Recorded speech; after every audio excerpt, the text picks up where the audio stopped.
How's it going, Star Seekers? My name's Luke and welcome back to the channel for another indie game review. Today we're going to be checking out Contract Killers, a top-down twin-stick shooter where, as you've probably guessed, you play as a contract killer and have to travel the globe eliminating targets to earn some major cash. Now, if you really liked the look of Hong Kong Massacre but found it to be a little bit pricey and were looking for a cheap alternative, then let me tell you now, Contract Killers is in fact not the game you're looking for. Released last year on Steam, Contract Killers has so far only received 4 reviews, all of which are thumbs down, which to me was a red flag right away. But let's get into this review and take a look at what the game actually has to offer, and whether you think it's actually worth picking up.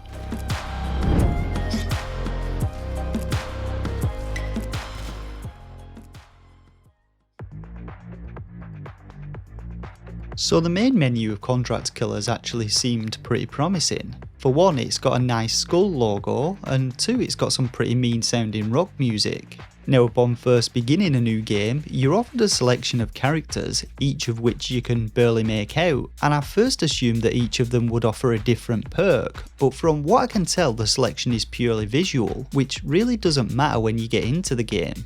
After selecting your character, you can then choose between Sissy or Hardcore difficulties, and in Hardcore you can basically be killed by a single pistol shot if that's something you feel like contending with. Getting into the game then, you can first try out the tutorial which teaches you the basics, and if you've ever played a twin-stick shooter before, you'll probably be quite familiar with the game's control scheme. Your left thumbstick moves you around, the right aims your weapon, and the ZR button fires your weapon, and the tutorial talks you through picking up weapons dropped by dead enemies, and gives you a few targets to shoot before pitting you against a few real enemies, which immediately mowed me down. Now, you're able to dual wield secondary weapons in the game by pressing in the right thumbstick, but this really doesn't work very well. Whilst you're firing your weapons, the L and R bumpers move your arms apart altogether, but I actually had issues even just picking up 2 secondary weapons off the ground, and I never used akimbo once for reasons which will soon become apparent. Aside from these controls, you can also perform a dodge roll by tapping the X button, but this is next to useless as it only dives in the direction that you're facing, and you can't actually shoot until the roll is over, by which time the enemy has shot his load. Lastly, you have something called Cold Blood, which is essentially bullet time, but again it's next to useless as it just allows enemies to target you easier, so again I never really used it.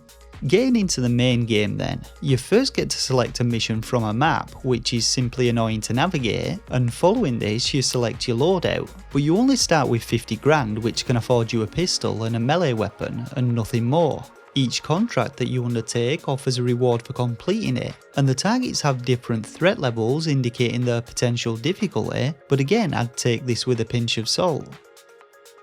Now, missions in Contract Killers basically task you with working your way through the level, following the red arrow next to your character, which points towards your target. To actually complete a level, you simply need to eliminate your target and then head back to where you started. And I learnt this the hard way, as I died after killing the target and had to start over again.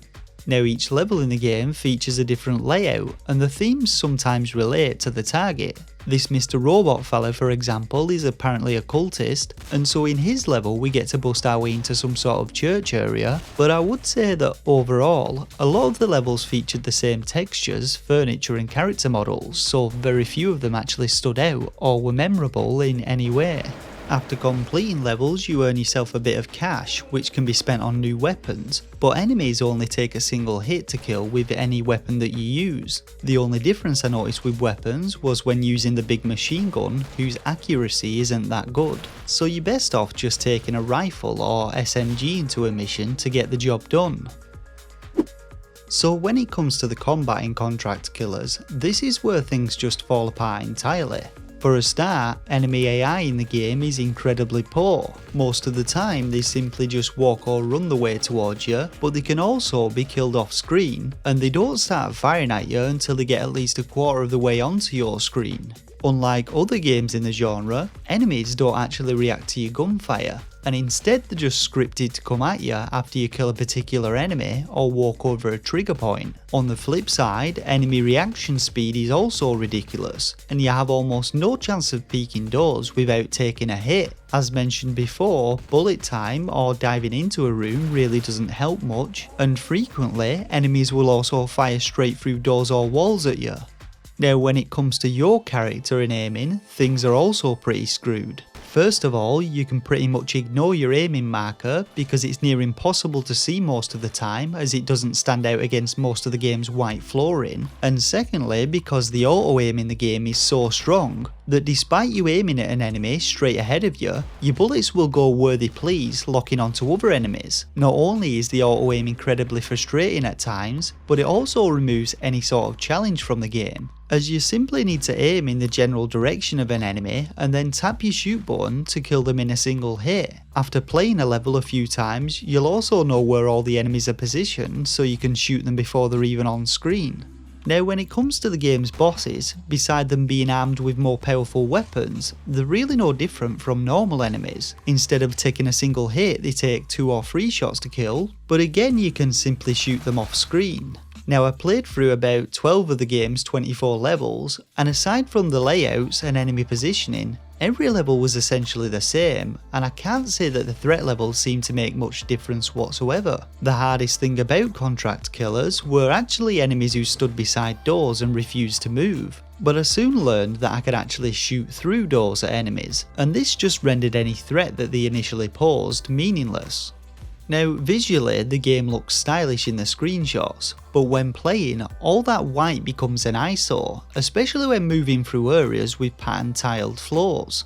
The camera is set too high up, which also makes it hard to make out your aiming reticle, and despite the low texture resolutions, the game constantly looks jittery, like it's struggling with the frame rate. Lastly, there's also a strange red fog of war which obscures your view distance, and in one of the game's levels, I literally couldn't see a few feet ahead of me. Now when it comes to audio, you get your standard gunshot sound effects, several of which sound like they've been pulled straight out of Counter-Strike, but other than those and a squelch sound when you kill an enemy, you get nothing. No footsteps, no ambient sounds, no cries or chatter from enemies, nothing. I would have liked to have said that the game's music could be the audio's saving grace, but unfortunately it frequently sounds like it's skipping.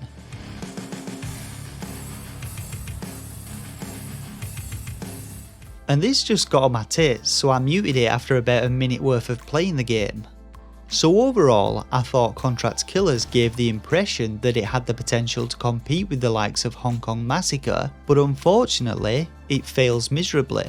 Now I have no doubt that some people may still have fun with the game, but I can personally say that I had absolutely no fun at all with it, and that honestly I think it needed a ton more work on it before the developers should have even considered releasing it. For a rating, I'm going to be giving Contract Killers 1 out of 5 stars. If you were in two minds about possibly picking up Contract Killers before watching this review, then hopefully I persuaded you not to, but if you really want to give the game a shot, then you can pick it up from the UK Switch eShop for around £8, or from the US eShop for $7.99. Alternatively, the game's also available on Steam. And that about calls a wrap to this review of Contract Killers. If it helped you out, be a star and hit that like button. Let me know your thoughts in the comments section below on both the review and the game. And don't forget to subscribe to the channel where I upload new reviews of Nintendo Switch games every few days. For now though, I just want to say a big thanks to you all once again for watching, and until next time, take care of yourselves and game on.